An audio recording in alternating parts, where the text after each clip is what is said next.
everybody, welcome back to my channel. This is the second part of a three-part series of a presentation I did at our local high school. In today's video, I'm talking about buying your first home in the state of New Jersey.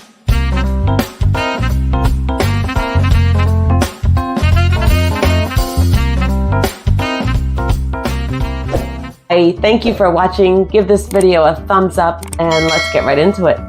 Owning a home is a keystone of wealth, both financial affluence and emotional security. Susie Orman said that. Anyone the ages of 18 and older can buy a property in New Jersey. You know, most likely you'll need to borrow money, right? So you need to be approved for a mortgage. And what are banks looking for in a good candidate for a mortgage? Because it's gotten a little bit harder to get a loan. You know, they may want your credit score a little higher. But three things they want to look for. One is job steadiness. They want to see that you've had the same job for 2 years, or at least in the same industry. Okay, income versus debt, and this is the biggest one. It's called income debt ratio. You can make minimum wage and still potentially buy a home as long as you don't have too much debt. If you've got car loans, credit card bill, student loans, you know, it's going to be too much debt for the income you're making, so they'll deny you. And then a good credit score. And I think you've been talking about the secured credit cards. This is a great way to start to establish your credit. It can be done in 3 to 6 months. I thought the best one was the Discover It card. They pay you 2% cash back on gas and 1% in restaurants, or no, 2% in restaurants and gas, 1% on everything else.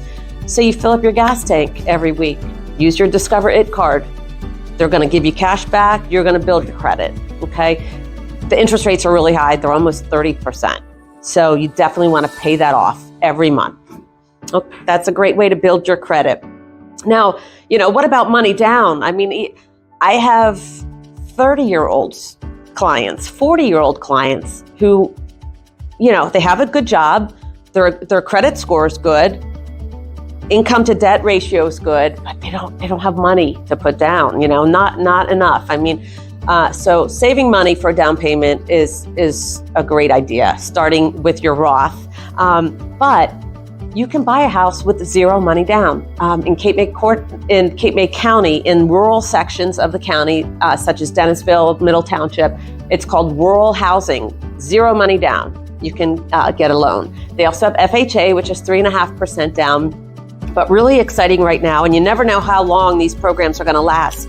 But the state of New Jersey has free money for first-time home buyers, between $10,000 and $15,000, and all you have to do is live in the house for 5 years.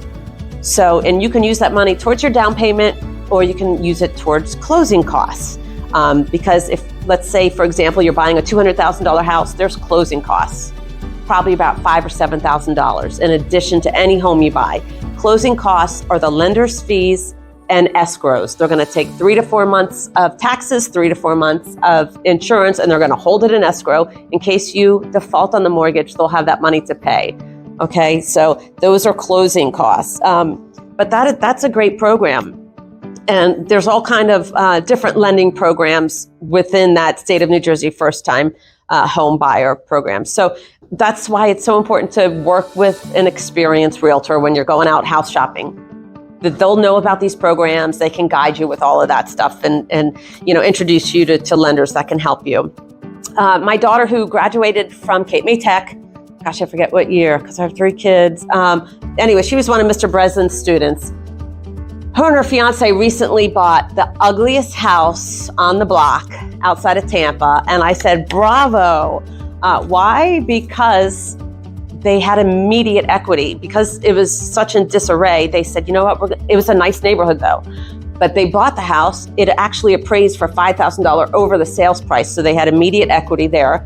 And then they're handy. They like painted it, they put in new appliances, they spruced up the outside. Little by little, they're gonna enhance the value of this home. In 3 to 4 years, it's a small house, it's like 2 bedrooms, 2 baths, but their plan is in 3 to 5 years, Once interest rates come down again, they're going to refinance. They'll have a substantial amount of equity in the home. They're going to cash out. They're not going to sell the house though. They're going to keep the house as a rental property. Take that cash, potentially $50,000 to $75,000, use it to buy another property that's going to be bigger and nicer, and that's where they're going to live. Now they have a little rental income property. Their mortgage, their tenant is potentially going to pay their mortgage, at the least most of it. That's a great idea. I actually, I have a duplex in Cape May Courthouse. My mortgage is $900 a month. And most of the time your mortgage will include your taxes, okay? But my mortgage is $900 a month. I have 2 tenants in there. They're paying me a total of $1,900. So I have some cash flow after I pay my mortgage. Now it's not all profit because I do have insurance to pay, and yearly municipal fire inspections and that kind of stuff. But I've got positive cash flow, which I can distribute to myself. And when you take rental income, it's taxed at a lower rate than your regular working income. Okay, so that's what's so great about that. One last thing on buying your first home, consider a duplex when you're out looking, okay? Because there you go again.